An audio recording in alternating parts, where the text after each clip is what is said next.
बिस्मिल्लाहिर्रहमानिर्रहीम। अस्सलामु अलैकुम वरहमतुल्लाहि वबरकातुहू। डियर स्टूडेंट्स, सेकेंड ईयर से आगाज़ करते हैं।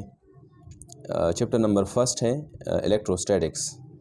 इलेक्ट्रोस्टैटिक्स में इंशाल्लाह इसी चैप्टर में हम कवर करेंगे, इसी लेक्चर में हम कवर करेंगे कूलम्स लॉ डिस्कस करेंगे इन वैक्यूम, और साथ साथ Coulomb's law in the material medium, and after that we will discuss about the electric field intensity, and after that we will go beyond electric field intensity and electric field lines। ठीक है, इंशाल्लाह इसके साथ और भी जो related MCQs है वो भी डिस्कस करेंगे।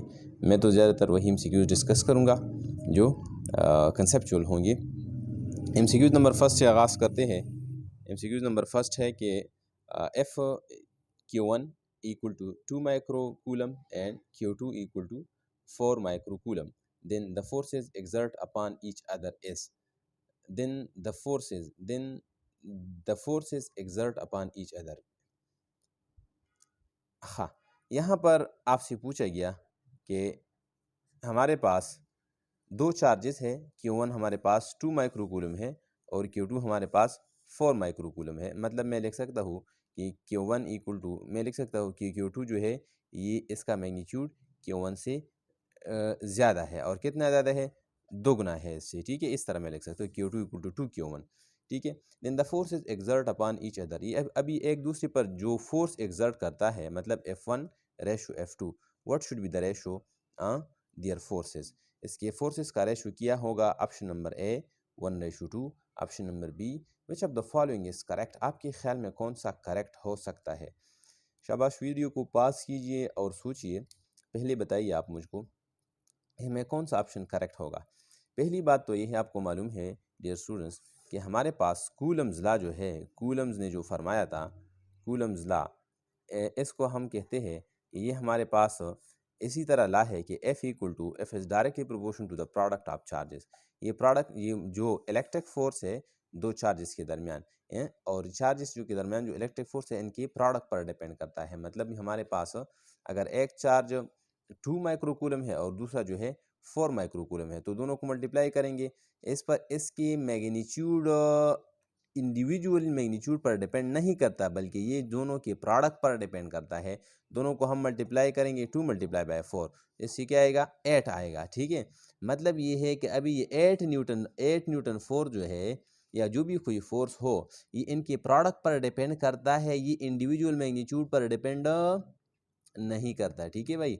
सो आपके पास आएगा यहाँ Q1 जो जितना फोर्स इस पर एग्जर्ट करता है, इतना ही फोर्स ये Q1 पर एग्जर्ट करेगा। मतलब Q1 Q2 पर जो फोर्स एग्जर्ट करता है, मैं लिखता हूँ Q1 जो Q2 पर फोर्स एग्जर्ट करता है, F को मैं लिखता हूँ F12। ठीक है, और Q2 जो इस पर फोर्स एग्जर्ट करता है, इसको मैं लिखता हूँ F21। याद रखिए, ये हमेशा के लिए मैग्नीट्यूड में दोनों क्या होंगे, ये दोनों बराबर होंगे। ठीक है, बिकॉज हमने ये पढ़ा है कि the product of force equal to the product of charges. जिस तरह आपने मैट्रिक में पढ़ा था कि F is equal to G m1 m2 divide by r²। ठीक है, इस तरह आपने न्यूटन ग्रेविटेशनल लॉ के बारे में पढ़ा। एग्जैक्टली इसी तरह है, मासेस के प्रोडक्ट पर ग्रेविटेशनल फोर्स डिपेंड करता है। एग्जैक्टली इसी तरह इलेक्ट्रिकल फोर्स जो है चार्जेस के प्रोडक्ट पर डिपेंड करता है। So it is independent of the individual magnitude of the individual charge, it only depends upon the product of charges, so the ratio of the magnitude between the, हाँ, क्योंकि इनकी magnitude तो वैसे भी बराबर होंगे, हाँ, सिर्फ डायरेक्शन में डिफरेंस होंगे। मतलब ये हमारे पास Q1 चार्ज है और यहाँ पर मेरे पास ये Q2 चार्ज है। ये एक अगर ये इस पर राइट साइड पर फोर्स एग्जर्ट करता है, तो ये वाला लेफ्ट पर एग्जर्ट करता है। अगर ये वाला फोर्स Q1 जो है ये 2 न्यूटन एग्जर्ट करता है, हालांकि इसका मैग्नीट्यूड 2 माइक्रोकूलम है और इसका मैग्नीट्यूड 4 माइक्रोकूलम है। तो याद रखिए, अगर ये 2 न्यूटन फोर्स एग्जर्ट करता है तो Q2 भी 2 न्यूटन फोर्स एग्जर्ट करेगा। शाबाश, मतलब हमेशा के लिए दोनों के फोर्सेज इक्वल होंगे। So which of the following is correct. अगर फोर्सेज इक्वल है तो option number A is the most correct answer. ठीक है, so option C is the correct, मतलब 1:1 फोर्स एग्जर्ट करेगा। हाँ, अगर फोर्सेज हमारे पास, अगर Q1 चार्ज, अगर मैं Q1 को 1 माइक्रोकूलम लेता हूँ और दूसरा मेरे पास चार्ज है Q2 100 माइक्रोकूलम लेता हूँ, फिर इनका रेशो क्या होगा, फिर भी इनका ratio F1 ratio F2 equal to 1 ratio 1, फिर भी वही कंडीशन होगा। ठीक है, याद रखिए the force between the charges does not depend upon the charge magnitude of the individual charge but it only depends upon the product of charge। ठीक है, ये न्यूटन ने, ये कूलम ने फरमाया था। ठीक है, तो option number A is the correct, sorry option number C is the correct option. आगे जाते हैं एमसीक्यूज नंबर, हाँ ये तो वैसे भी आपको पता होगा कि हमारे पास फोर्स कूलम का जो ला है F इक्वल टू के Q1 Q2 divide by R square, ये तो वैसे भी आपको मालूम है। और ये मालूम है, आपको पता है कि डियर स्टूडेंट्स के हमारे पास बराबर है 1/4 पाई एप्सिलॉन नॉट के बराबर है, 1/4 पाई एप्सिलॉन नॉट के बराबर है। और ये तो वैसे भी आप Q1 का मतलब है 4 number first, Q2 4 number second and R is the distance between their centres. But keep it in mind, the charges are point charges. The point might be, sorry, the charges might be point charges, must be point charges because point charges ऐसे charges को कहते हैं जिनके दरमियान distance, इनके radii से बहुत ज़्यादा होता है। याद रखिए, फॉर एग्जांपल इसका इनिशियल हमारे पास एक चार्ज, हमारे पास इसका एग्जांपल है, इन्हें हमारे पास सोडियम है और सीएल हमारे पास क्लोरीन है। इन्हें और सोडियम क्लोरीन का जो रेडियस है, ये अपना इनका जो रेडियस है ये तकरीबन 10 की पावर, ये इनकी जो रेडियस है ये 10 की पावर -10 मीटर है, -10 मीटर है। और इनके दरमियान जो डिस्टेंस है, जिसको मैं आर से रिप्रेजेंट करूँ, स्मॉल आर का मतलब है रेडियस ऑफ द, ये अब तकरीबन 10 की पावर -2 मीटर है। तो इसका मतलब ये है कि the distance between the sodium and the chlorine is much larger. कितना लार्जर है? 10 की पावर -2 और 10 की पावर -10 कितना फ़र्क है? 10 की पावर +8 टाइम्स फ़र्क है। 10 की पावर +8 टाइम इन्हें और सीएल के दरमियान जो डिस्टेंस है ये 10 की पावर 8 टाइम्स है।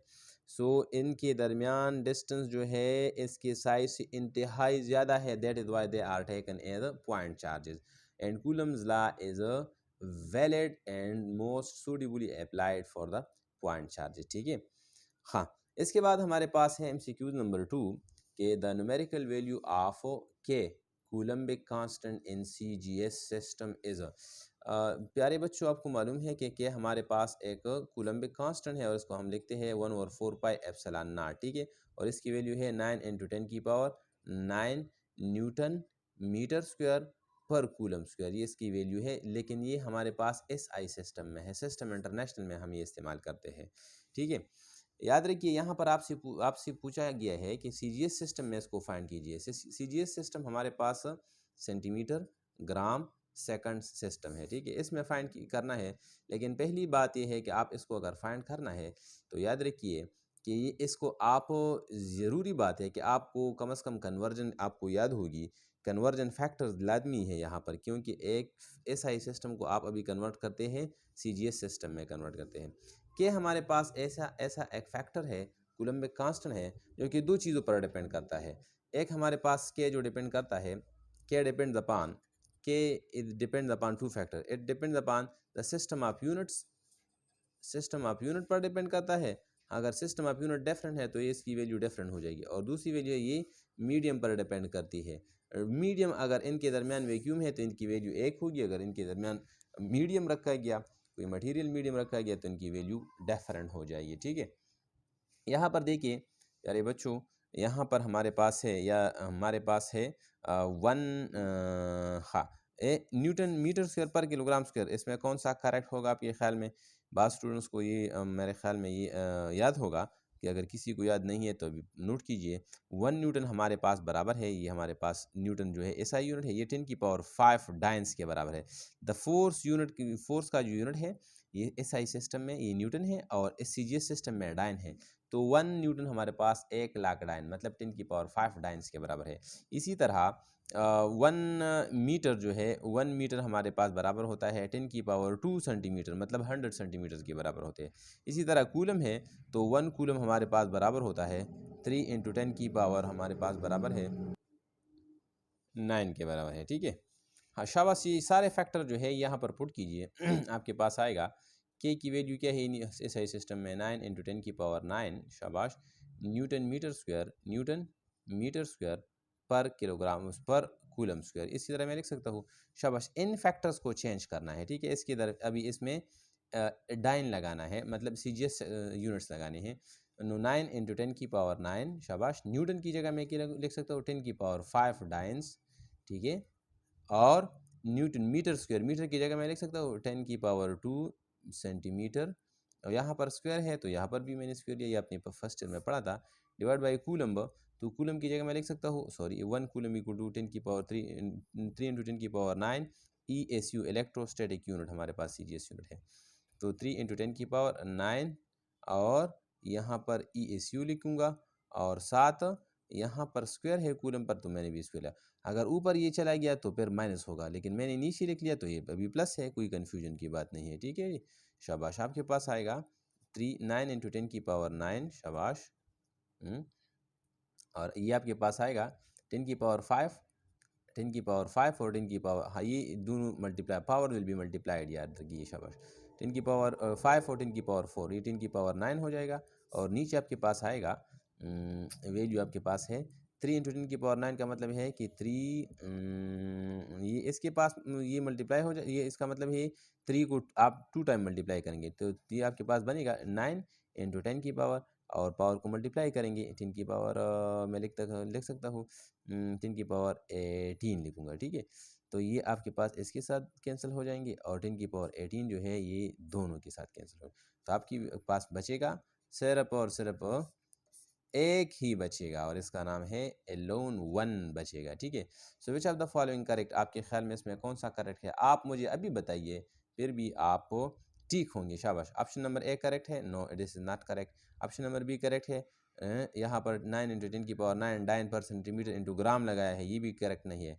हाँ, 9 इंटू 10 की पावर 0 डाइन पर सेंटीमीटर स्क्वायर पर ESU स्क्वायर, हाँ आपके पास आएगा यहाँ पर जवाब क्या गया, डाइन्स सेंटीमीटर स्क्वायर पर सेंटीमीटर, सॉरी सेंटीमीटर स्क्वायर, और पर ESU, शाबाश, ये आपका जवाब होगा।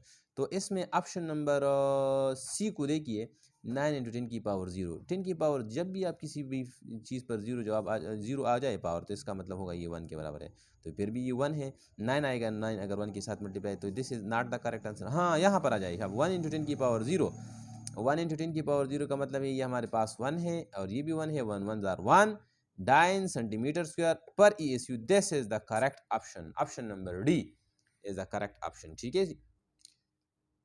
चलो आगे जाते हैं। हाँ, MCQ नंबर 3 हमारे पास है कि विच of the following is not correct, इसमें कौन सा करेक्ट ऑप्शन नहीं है, मतलब कौन सा गलत है। करेक्ट इसमें सारे करेक्ट है, कुछ करेक्ट है और इसमें कुछ गलत है, तो आपके ख्याल में इसमें कौन सा करेक्ट नहीं है, शाबाश, गलत कौन सा है। हाँ, which where there is mass there must be charge, पहली बात where there is mass there must be charge, दूसरी बात where there is charge there must be mass, तीसरी बात बोथ, और चौथी बात नन ऑफ दीज। आपके ख्याल में कौन सा करेक्ट होगा। ज़्यादातर students option number A, option number B, option number C को करेक्ट करेंगे। याद रखिए पहली बात ये मैंने इसलिए शामिल किया है डियर स्टूडेंट्स के do you know what is charge, charge आप कैसे डिफ़ाइन करते हैं, व्हाट इज़ चार्ज। चार्ज हम इसी तरह डिफ़ाइन करते हैं कि it is the intrinsic property of matter, intrinsic property of matter, matter की ये इंट्रिंसिक प्रॉपर्टी है, शाबाश। और मैटर इंट्रिंसिक प्रॉपर्टी कौन कौन जानते हैं, शाबाश। इंट्रिंसिक प्रॉपर्टी हम इस तरह डिफाइन करें कि ऐसी फितरी प्रॉपर्टी, ऐसी प्रॉपर्टी जो किसी चीज़ से जुदा नहीं हो सकती, इसको हम कहते हैं इंट्रिंसिक प्रॉपर्टी, याद रखिए, शाबाश। हाँ, तो यहाँ पर आप देखिए, हाँ यहाँ पर देखिए लगा इसका मतलब है कि जहाँ पर आपके पास मास होगा वहीं पर चार्ज होगा, इसको हम कहते हैं intrinsic property which can not be separated from the material, from the matter. मतलब जहाँ पर मैटर होगा, अगर मैटर हमारे पास है, अगर एक जगह पर मैटर मौजूद है, मैटर का मतलब मास मौजूद है, तो वहीं पर चार्ज होगा, क्या होगा, चार्ज होगा। अगर किसी जगह पर चार्ज है तो वहीं पर मैटर मौजूद होगा। ये आपने पढ़ा होगा केमिस्ट्री में इरिवर्सिबल इक्वेशन, मतलब ये है कि ये हमारे पास एक दूसरे से जुदा नहीं हो सकते, हमेशा के लिए एक ही रहेंगे। तो मैं यहाँ पर कह सकता हूँ डियर स्टूडेंट्स कि जहाँ पर मास वहाँ पर वहीं पर चार्ज, जहाँ पर चार्ज वहीं पर मास। मतलब ये हो गया कि मैटर और चार्ज जो है ये एक दूसरे के बिल्कुल साथ साथ रहेंगे, कभी भी ये जुदा नहीं होंगे, ठीक है। तो आपके पास कौन सा ऑप्शन करेक्ट हो गया? Option number C. मतलब ये है where there is mass there must be charge, where there is charge there must be mass. Option number C is the most appropriate answer. चलो मिसाल देता हूँ। मिसाल ये है हमारे पास कि अगर आपके पास इलेक्ट्रॉन है, इलेक्ट्रॉन आप जानते हैं, आपने सुना भी होगा इलेक्ट्रॉन मामा। इलेक्ट्रॉन हमारे पास है, ये हमारे पास मैटर है। Because what is the mass of electron? The mass of electron is known and it is equal to 9.11 into 10 की पावर minus 31 kg। ये this is the mass of the electron, ठीक है। दूसरी बात ये है कि आपके पास हाँ, यहाँ पर तो मास मौजूद है, ठीक है, यहाँ पर मास तो मौजूद है और चार्ज भी हमें मालूम है कि चार्ज ऑफ इलेक्ट्रॉन, हमें मालूम है कि charge of electron is equal to कितना है 1 कूलम्बिक चार्ज। 1 मतलब 1.602 इंटू 10 की power -19 coulomb. This is the charge on the electron. हाँ, इसके बाद हमारे पास है, अगर ऐसी चीज़ को जहन में लाइए जहाँ पर मास नहीं होगा। फॉर एग्जांपल ऐसा चीज़ जहाँ पर मास नहीं होगा। हाँ, फोटान का नाम आपने सुना है, फोटान। यस, फोटान हमारे पास आपने सुना है कि it is actually the constituent of light. It is the constituent of light. ये लाइट का कंस्टिट्यूएंट है, जिससे लाइट बना है, ठीक है। अगर ये लाइट का कंस्टिट्यूएंट है तो याद रखिए यहाँ पर कि आपके पास यहाँ पर इस पर चार्ज भी नहीं होगा। Because the rest mass of the photon का जो मास है, mass of the photon equal to 0। इसका मास 0 है, लिहाजा इस पर चार्ज भी 0 है। इस पर चार्ज 0 है, क्यों? बिकॉज इसका मास 0 है। मतलब जहाँ पर मास नहीं होगा वहीं पर चार्ज नहीं होगा, जहाँ पर चार्ज होगा वहीं पर मास होगा। यहाँ पर हमारी जहन आपके जहन में ये एक सवाल आता है, और ये सवाल आपके जहन में ये आना चाहिए कि न्यूट्रॉन के बारे में आपने सुना है? न्यूट्रॉन, यस, न्यूट्रॉन हमारे पास इसका तो मास मौजूद है। मास ऑफ न्यूट्रॉन कितना है? ये तो तकरीबन मास ऑफ प्रोटॉन के बराबर है, और ये है 1.675 इंटू 10 की पावर -27 किलोग्राम। ये तो बहुत ज़्यादा है। ये तो बहुत ज़्यादा मास है इसका। अगर यहाँ पर मास है तो लाजमी फिर अकॉर्डिंग टू दिस डेफिनीशन, अगर इसका मास है तो इस पर चार्ज भी लाजमी है, क्योंकि मैंने यहाँ पर आपको बताया जहाँ पर मास होगा वहीं पर चार्ज होगा। यहाँ पर मास तो है, हाँ, तो चार्ज भी न्यूट्रॉन पर मौजूद है। याद रखिए कि न्यूट्रॉन का जो नेट चार्ज है, net charge on the neutron equal to 0, but there is charge individually. Neutron में अंदर चार्ज मौजूद है, लेकिन याद रखिए यहाँ पर न्यूट्रॉन में जो पॉजिटिव चार्ज है ये बिल्कुल नेगेटिव चार्ज के बराबर है। मतलब magnitude of positive charge equal to negative charge. That is why they cancel the effect of each other and the net charge appears on neutron equal to 0. It does not mean that neutron do not have charge. Neutron having charge, but the net charge on it equal to 0, because there are quarks. A neutron is made up of quarks, and ये बना है quark से। ये तो वैसे भी आपका lecture नहीं है, आपके लेवल के नहीं है, ये आप इंशाल्लाह चैप्टर नंबर 20 में पढ़ेंगे, इसी बुक के आखिर में पढ़ेंगे। लेकिन याद रखिए कि हमारे पास न्यूट्रॉन, हाँ, तो न्यूट्रॉन क्वार्क से बना है। और किसी का अगर इसके बारे में कोई जानना चाहते हैं तो सवाल कीजिए कमेंट्स में, आप सवाल पूछ सकते हैं। लेकिन इसकी ज़रूरत वैसे भी नहीं है। न्यूट्रॉन बना है इसमें 2 क्वार्क्स है, 3 क्वार्क्स है। एक हमारे पास अप क्वार्क है, एक हमारे पास अप क्वार्क है, अप ऊपर, और 2 हमारे पास डाउन क्वार्क है, ठीक है, डाउन क्वार्क। याद रखिए एक अप क्वार्क पर चार्ज होता है +2/3 इलेक्ट्रॉनिक चार्ज होता है, और एक डाउन क्वार्क पर चार्ज होता है -1/3 इलेक्ट्रॉनिक चार्ज। तो आप +2/3 इलेक्ट्रॉनिक चार्ज, इसी तरह -1/3 इलेक्ट्रॉनिक चार्ज, इसी तरह -1/3 इलेक्ट्रॉनिक चार्ज, आप इसको जमा कीजिए, आपके पास आएगा 0 इलेक्ट्रॉनिक चार्ज। मतलब इसमें अंदर चार्ज मौजूद है, लिहाजा इसमें चार्ज मौजूद है, और इसकी अपनी क्या है इसकी अपनी मैग्नेटिक क्वांटम नंबर और इसकी हम क्या कह सकते हैं, चार्ज इन मोशन, मैग्नेटिक, ये इससे मैग्नेटिक फील्ड पैदा होता है during the motion, the spinning magnetic field इससे पैदा होता है। इसका मतलब ये प्रूफ करता है कि neutron having internal charge but the net charge on neutron equal to 0। हाँ डियर स्टूडेंट्स, आपसे यहाँ पर एक सवाल किया गया है, कंसेप्चुअल क्वेश्चन है कि two neutral bodies of equal masses are rubbed are present in region. कहीं पर दो बॉडीज है, दो न्यूट्रल बॉडीज है, ये भी मेरे पास बॉडी है, बॉडी नंबर फर्स्ट, इसको मैं मास M1 मास नाम देता हूँ, और दूसरा बॉडी है M2, ठीक है, ये हमारे पास दूसरा बॉडी है, ये एक दूसरे कहीं पर पड़े हैं और दोनों जो है न्यूट्रल है इनिशियली। न्यूट्रल आप जानते हैं, यस, न्यूट्रल का मतलब है इस पर जो नेट चार्ज है ये हमारे पास नेट चार्ज 0 है, जिस तरह इससे पहले मैंने आपको बताया कि न्यूट्रॉन पर है, इस पर नेट चार्ज 0 है। हाँ, इस पर चार्ज हो गए इंडिविजुअली, लेकिन इस पर इक्वल पॉजिटिव और नेगेटिव चार्ज है, लिहाजा इस पर नेट अपीयर जो चार्ज है ये हमारे पास 0 है, ठीक है। हाँ शाबाश। और इसके बाद आपसे पूछ, they are rubbed such that one is positively charge while other is negatively charge. इनको रब कर दिया गया, इनको किसी चीज़ के साथ, किसी बॉडी के साथ रगड़ कर दिया गया, ठीक है। और इसके बाद एक पॉजिटिव चार्ज हो गया और दूसरा जो है नेगेटिव चार्ज, एक पर पॉजिटिव चार्ज आ गया और दूसरे पर नेगेटिव, लेकिन इनिशियली इनके मासेस बराबर थे। इनिशियली फर्स्ट जो इनका कंडीशन दिया गया है, द मासेस आर इक्वल, ठीक है, मतलब ये मैं लिख सकता हूँ कि M1 इक्वल टू M2।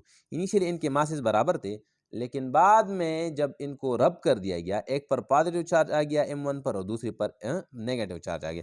आपके ख्याल में जिस पर पॉजिटिव चार्ज आ गया है या जिस पर नेगेटिव चार्ज आ गया है, what do you think about it, कि इसमें कौन सी बॉडी का मास ज़्यादा हो जाएगा या कम हो जाएगा या वही की वही रहेगा? विच of the following is correct?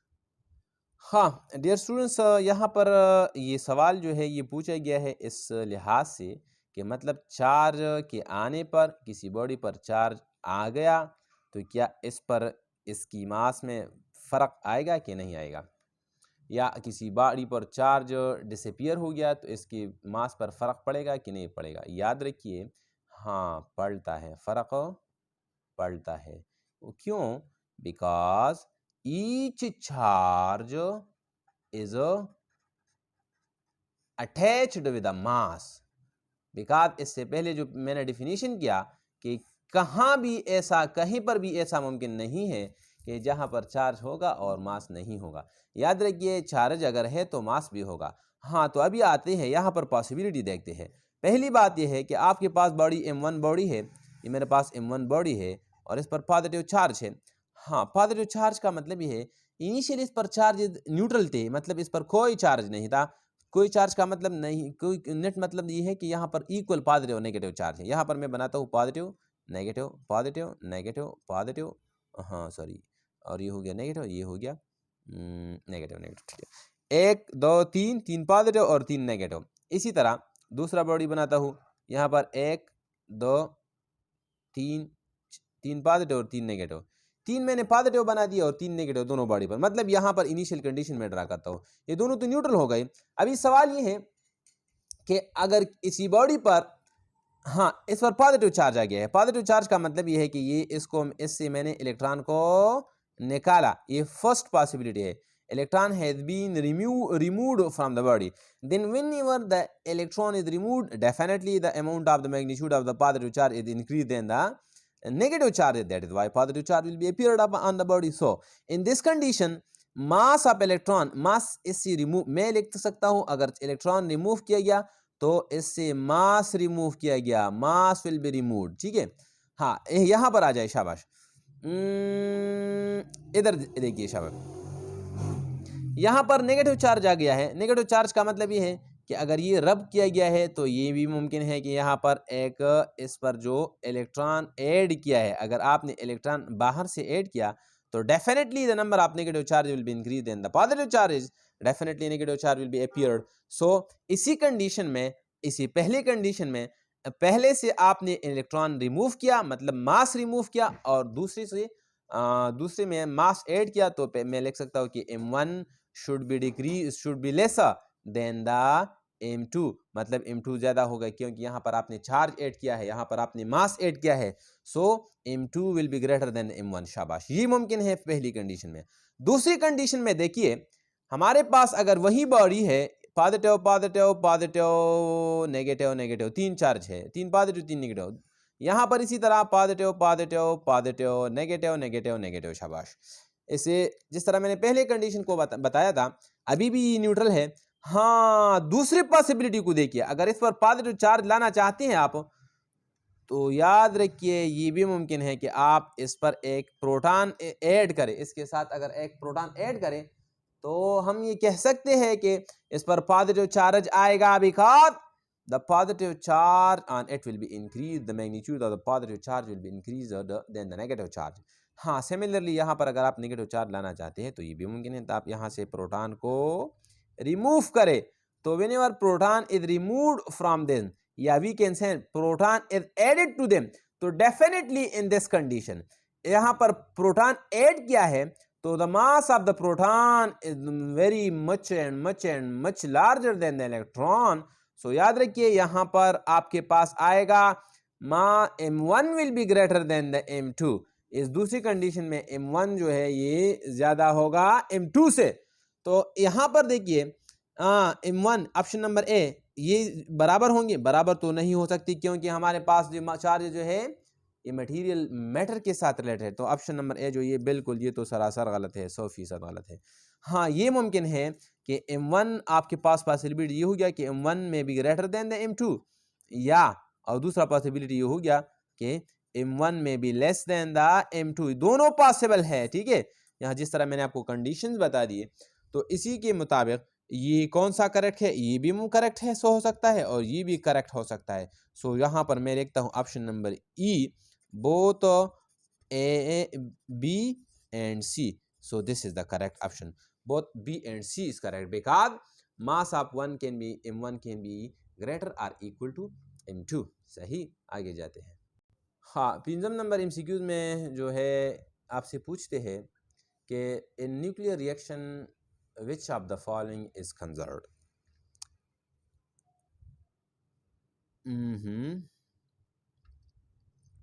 ये सवाल जो है न्यूक्लियर लेवल पर आपसे पूछा गया है और इसी के मुताबिक है। इसमें बिल्कुल इसके साथ रिलेटेड है कि न्यूक्लियर रिएक्शन जब होते हैं, न्यूक्लियस में रिएक्शन होते हैं, मतलब न्यूक्लियर रिएक्शन ऐसी रिएक्शन को कहते हैं जहाँ पर न्यूक्लियस की प्रॉपर्टीज चेंज हो जाती है।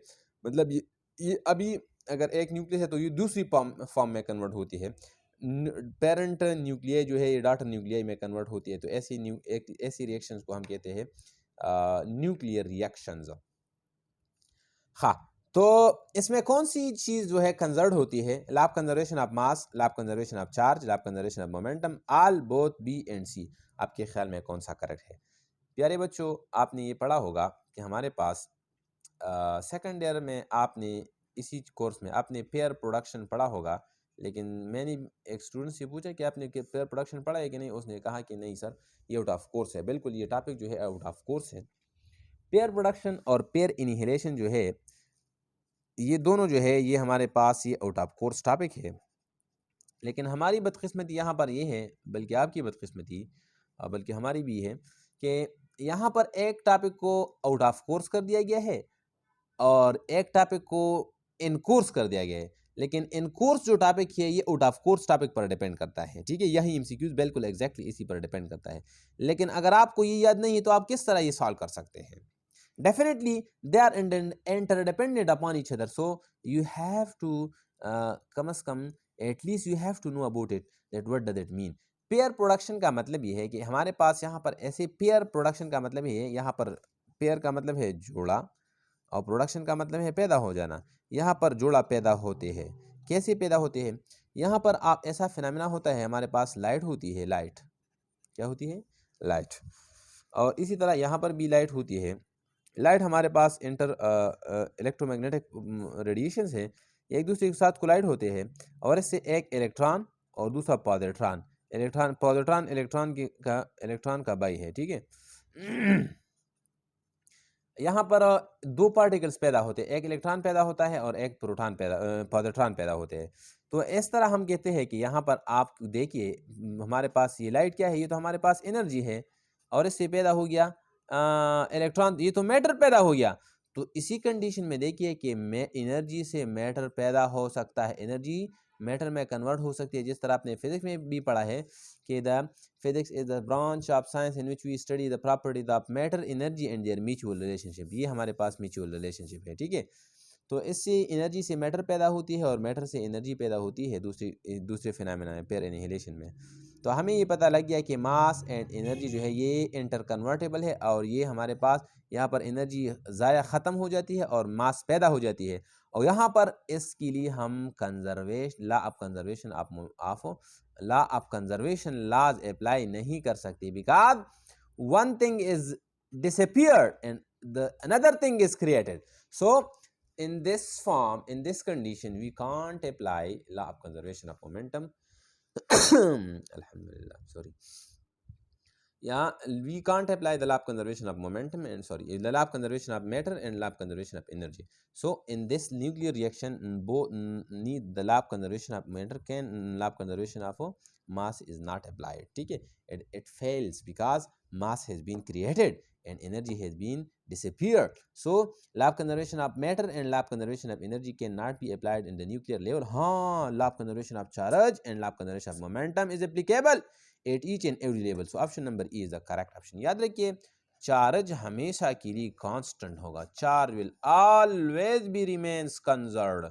ये कभी भी पॉसिबल नहीं है कि हमारे पास चार्ज ख़त्म हो जाता है और दूसरा चीज़ इससे पैदा होता है, कभी भी पॉसिबल ये नहीं है। शाबाश। हाँ, इसके बाद हमारे पास है कि क्या है, इसके बाद है हमारे पास इसी तरह मोमेंटम भी हमेशा के लिए कांस्टेंट होगा। किसी भी प्रोसेस में, आइसोलेटेड प्रोसेस में मोमेंटम हमेशा के लिए कांस्टेंट रहेगा, कभी भी ये चेंज नहीं हो सकती। Initial momentum and initial charge will remain the same. इसलिए इन दोनों लॉस को, law of conservation of charge and law of conservation of momentum, they are called universal laws. इसको हम क्या कहते हैं? Universal laws. ये कभी भी ये फेल नहीं हो सकती, न न्यूक्लियर लेवल पर और न ऑर्डिनरी क्लासिकल लेवल पर। That is why law of conservation of momentum and charge are called universal laws. छठा एमसीक्यूज हमारे पास है, जबरदस्त एमसीक्यूज है, बड़ा मजानाक चटाखदार। और एमसीक्यूज ये है कि the strength of the electric field in a region is 5 newton per coulomb found by a test charge. एक टेस्ट चार्ज से, यहाँ पर मेरे पास एक चार्ज है, ठीक है, एक चार्ज पड़ा है और इसका ठीक शो एक चार्ज पड़ा है, इसके इर्द गिर्द इसने फील्ड पैदा किया है, इलेक्ट्रिक फील्ड पैदा किया है। इलेक्ट्रिक फील्ड तो आप सभी जानते हैं, इलेक्ट्रिक फील्ड इसने पैदा किया। मैंने यहाँ पर एक टेस्ट चार्ज लाया। टेस्ट चार्ज आप जानते हैं पॉजिटिव चार्ज को, चार्ज स्मॉल चार्ज, इंतहाई स्मॉल चार्ज को हम वन इलेक्ट्रॉनिक चार्ज को हम टेस्ट चार्ज कहते हैं, या वन प्रोटॉनिक चार्ज को। एक टेस्ट चार्ज यहाँ पर आपने यहाँ पर रख दिया, टेस्टर इसको हम कहते हैं, और यहाँ पर आपने फोन किया, आपने पा लिया कि यहाँ पर इसकी इलेक्ट्रिक फील्ड इंटेंसिटी का मैग्नीट्यूड कितना है, 5 न्यूटन पर कूलम है। The electric field strength of electric field मतलब ये इसकी magnitude of electric field intensity is 5 newton per coulomb found by a test charge. If the magnitude of the test charge is doubled, then the field intensity will be। अगर इसको मैंने double कर दिया, मतलब test charge को Q plus को मैंने charge इसको मैंने डबल कर दिया, डबल का मतलब है 2 क्यू प्लस कर दिया, then what you think about the electric field intensity at this point? आपके ख्याल में अभी इलेक्ट्रिक फील्ड इंटेंसिटी क्या होगी? हाँ, इसकी मैग्नीट्यूड 5 न्यूटन रहेगी, इसकी मैग्नीट्यूड 10 न्यूटन पर कूलम रहेगी, ज़्यादा दुगना हो जाएगी या 4 गुना, या आपके ख्याल में नन होगा। विच of the following is correct? कौन मुझे जवाब दे सकता है? शाबाश, एक लम्हे के लिए सोचिए और मुझे बताइए कौन जवाब दे सकता है। शाबाश, मोटू या पतलू, कौन जवाब देगा? शाबाश। हाँ चलो देखते हैं कि मोटू जवाब देता है या पतलू। यहाँ पर मैंने इससे पहले फर्स्ट ईयर के कोर्स में मैंने आपको बताया था प्यारे बच्चों कि हमारे पास एक चीज़ है जिसको हम कहते हैं सोर्स प्रॉपर्टी। सोर्स प्रॉपर्टी का मतलब ये है कि ऐसी पैरामीटर, ऐसा फिनोमेना जो कि सिर्फ और सिर्फ सोर्स पर डिपेंड करता है, जिस चीज़ से पैदा होती है इसी पर डिपेंड करता है। और दूसरी हमारे पास है ऑल डिपेंडेंट प्रॉपर्टी। ये इलेक्ट्रिक फील्ड इंटेंसिटी जो आपने पढ़ा है, ये हमारे पास सोर्स प्रॉपर्टी है। सोर्स प्रॉपर्टी का मतलब ये है कि ये सिर्फ और सिर्फ सोर्स पर डिपेंड करता है, जिस चीज़ से पैदा हो गया है। मतलब इलेक्ट्रिक फील्ड इंटेंसिटी का मतलब है किसी पॉइंट पर फोर्स पर यूनिट चार्ज पर फोर्स। ठीक है, अभी सवाल ये है, इसको मैं चलिए कंसेप्चुअली डिफाइन करता हूँ। अगर इन दोनों के दरमियान कूलम में फोर्स F1 है, ठीक है, इनिशियली यहाँ पर ये मेरे पास चार्ज है जितना भी है, लेकिन इसको मैंने, और ये Q2 है, शाबाश, ये क्यों चार्ज है, F1 है, इसकी मैग्नीट्यूड को मैंने डबल कर दिया। तो मैग्नीट्यूड को डबल करने का मतलब ये है, अभी देखिए F किसका पर डिपेंड करता है, F2, Q1 और Q2 के प्रोडक्ट पर डिपेंड करता है। ये मेरे पास Q1 है, ये मेरे पास Q2 हो गया, Q2 तो डबल हो गया। अगर ये डबल हो गया तो याद रखिए फोर्स भी डबल हो जाएगा।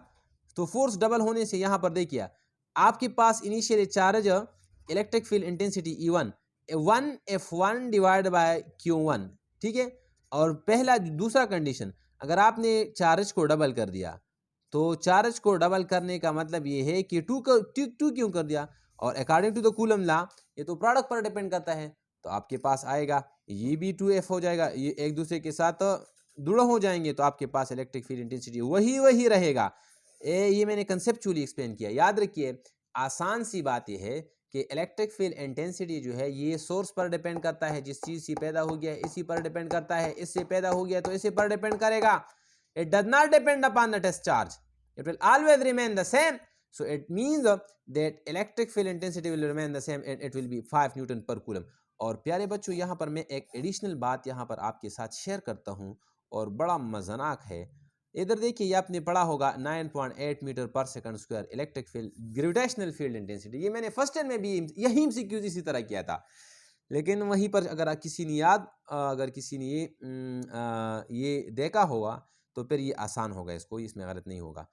यहाँ पर देखिए, ये है मच्छर मामा, और ये देखता है आप, ये अभी तवाफ करते हैं इलेक्ट्रिक फील्ड इंटेंसिटी की इर्द गिर्द। ये भी इलेक्ट्रिक फील्ड इंटेंसिटी को याद करने जा रहा है, पता नहीं PMC डॉक्टर बनने जा रहा है या इंजीनियर बनने। चलो यार चलिए, हाँ, ये है 9.8 न्यूटन पर मीटर पर सेकंड स्क्वायर। अगर किसी ने आपसे सवाल किया कि हमारे पास अर्थ की ग्रेविटेशनल फील्ड इंटेंसिटी 9.8 है, मास की कितने मास के लिए, मास 1 किलोग्राम के लिए, ये 2 किलोग्राम के लिए क्या रहेगा, ये वही रहेगा। 3 किलोग्राम के लिए ये वही रहेगा। 4 किलोग्राम ये बिल्कुल वही रहेगा। It does not depend upon the mass, internal external mass पर डिपेंड नहीं करता है। It only depend upon the property of the earth. ये अर्थ पर डिपेंड करता है, जिस तरह आपने पढ़ा होगा कि Gm divide by R। Exactly इसी तरह इलेक्ट्रिक फील्ड इंटेंसिटी जो है ये डिपेंड करता है कि Q divided by R square. ये चार्ज सोर्स चार्ज पर डिपेंड करता है, जिस चीज से पैदा हो गया इसी पर डिपेंड करता है। It is also the source property, and it is also the source property. It does not depend upon the external bodies. That is why it will remain constant. MCQ number 7 है हमारे पास कि the electric field sent in the region is half of the vacuum for a given charge. हमारे पास एक charge है, इसके लिए electric field intensity जो है आपने फाइंड किया, E2 जो है इसने आपने फाइंड किया, is half of the vacuum, vacuum से हाफ के बराबर है। हमारे पास वैक्यूम वाला इंटेंसिटी है, इसके हाफ है। एक जगह पर आपने इलेक्ट्रिक फील्ड इंटेंसिटी फाइंड किया एक ही चार्ज के लिए, लेकिन वहीं पर इलेक्ट्रिक फील्ड इंटेंसिटी जो है वैक्यूम से हाफ है। मतलब मेरे पास चार्ज है, यहाँ पर एक चार्ज है 2 माइक्रोकूलम चार्ज है, माइक्रोकूलम। तो एक जगह पर आपने फाइंड किया, फॉर एग्जांपल ये मेरे पास वैक्यूम है, यहाँ पर जो इलेक्ट्रिक फील्ड इंटेंसिटी आ गई यहाँ पर EV है, EVAC। तो और इसके बाद एक दूसरी जगह पर आपने फाइंड किया तो ये हाफ हो गया। तो आपसे पूछते हैं कि the shielding effect of the medium is. अभी मीडियम यहाँ पर शील्डिंग इफेक्ट क्या होगा। प्यारे बच्चों, आपको पता है कि जिस तरह आपने ये पढ़ा है कि हमारे पास वैक्यूम वाला जो फोर्स होता है कूलम्बिक फोर्स, ये मीडियम से क्या होगा, मीडियम वाले फोर्स से एप्सिलॉन R टाइम ये ज़्यादा होगा। एप्सिलॉन आर टाइम, या आप इस तरह कह सकते हैं कि मीडियम वाला जो कूलम्बिक फोर्स है ये वैक्यूम वाला फोर्स से कम होगा। कितने फैक्टर से? एप्सिलॉन आर फैक्टर कम होगा। ठीक है, एग्जैक्टली जिस तरह इलेक्ट्रिक फोर्स शील्ड होता है इसी तरह इलेक्ट्रिक फील्ड इंटेंसिटी भी, ये आपने ये पढ़ा है कि electric field intensity in the medium is equal to electric field intensity in the vacuum divided by the permittivity. Epsilon r का मतलब है परमिटिविटी।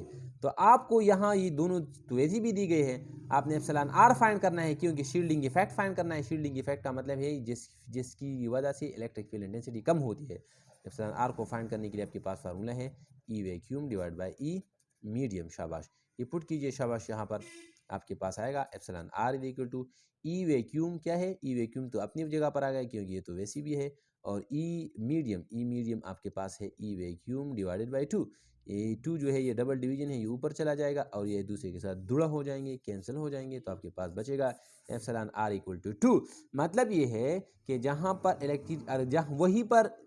पर इलेक्ट्रिक फील्ड इंटेंसिटी कम हो गई है वहीं पर शील्डिंग इफेक्ट जो है ये 2 है। क्यों 2 है? जितना, जिस तरह मैंने आपको बताया, जितना ये कम हो गया है इतना ही वही रहेगा। यहाँ पर देखिए, इन दोनों को साथ कंपेयर कीजिए, E medium divide E vacuum divide by epsilon R. यहाँ पर ई हमारे पास एप्सिलॉन आर 2 के बराबर है, तो यहाँ पर है half of the vacuum. Electric shielding effect half of the vacuum है ना, वैक्यूम से हाफ नहीं है, ये तो वैक्यूम से डबल है, double of the vacuum. Option number B is the correct answer. Okay, yes, ये मोटू का मोटा भाई है। हाँ चलो, एमसीक्यूज नंबर 8 है और ये लास्ट एमसीक्यूज है इसी लेक्चर में इंशाल्लाह।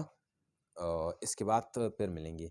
एमसीक्यूज नंबर 8 है कि F(Q1) equal to Q2 equal to 2 Q1 and both are like charges. Like का मतलब है अगर एक पॉजिटिव चार्ज है तो दूसरा भी पॉजिटिव चार्ज होगा, अगर एक नेगेटिव चार्ज है तो दूसरा भी नेगेटिव चार्ज होगा, इसको हम कहते हैं लाइक। ठीक है, they are like, the null point will be at. Null point कहाँ पर होगा? शाबाशी प्यारे बच्चों, आप नल पॉइंट जानते हैं? बिल्कुल आप जानते होंगे, मुझे उम्मीद है, लेकिन मुझे ये भी उम्मीद है कि कुछ स्टूडेंट को पता नहीं होगा, लेकिन अभी मैं डिफाइन करता हूँ। नल पॉइंट ऐसी पॉइंट को कहते हैं जहाँ पर नेट इलेक्ट्रिक फील्ड फोर्स जो है ये 0 होगा, इसको हम कहते हैं नल पॉइंट। फॉर एग्जांपल ये मेरे पास चार्ज है, इससे इलेक्ट्रिक फील्ड लाइन पैदा हो जाते हैं, लेकिन वैसे भी जिस तरह आपने पढ़ा है कि ये इसमें यहाँ पर बेंडिंग पैदा हो जाएगा और यहाँ पर एक रीजन होगा, इसके दरमियान एक रीजन होगा, यहाँ पर कोई भी इलेक्ट्रिक फील्ड लाइन नहीं होगी, तो ऐसे पॉइंट को हम कहते हैं नल पॉइंट।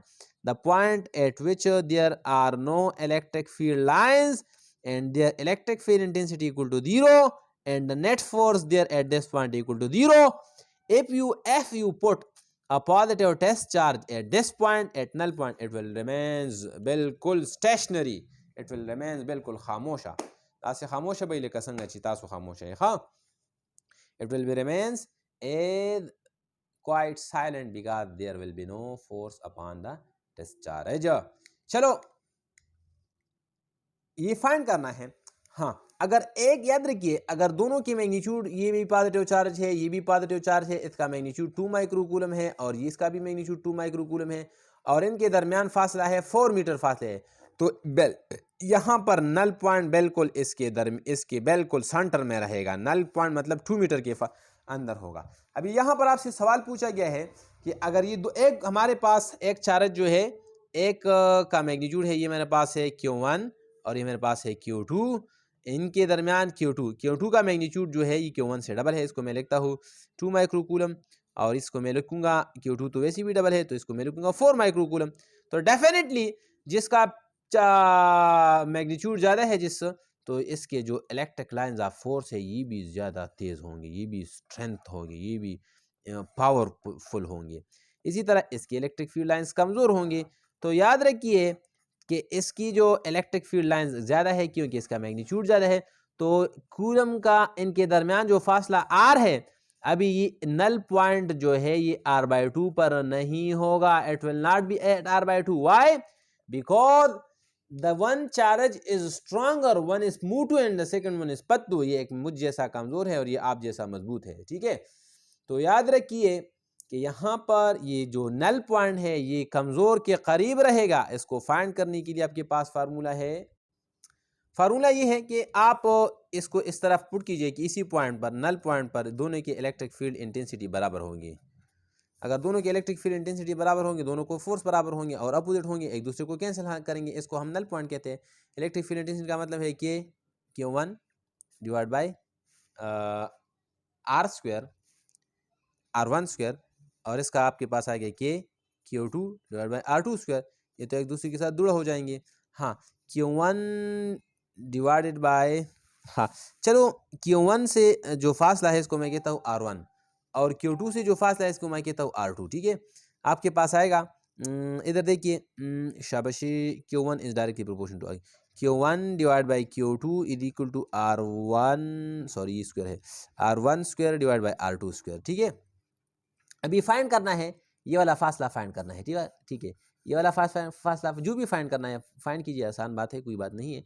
या ये वाला फाइंड कीजिए या ये वाला फाइंड कीजिए, तो आपके पास आएगा R1 इज इक्वल टू, आप इसके साथ मल्टीप्लाई कीजिए तो आपके पास आएगा R1 square is equal to R2 square multiply by Q1 divide by Q2। ठीक है, और इस यहाँ पर भी अंडर रूट और यहाँ पर भी अंडर रूट, तो आपके पास आएगा प्यारे बच्चों R1 equal to R2 under root से बाहर आ जाएगा, और Q1 डिवाइड बाई Q2 की जगह मैं लिख सकता हूँ 2Q1 डिवाइड बाई Q1, ये दूसरे के साथ जुड़ा हो जाएंगे।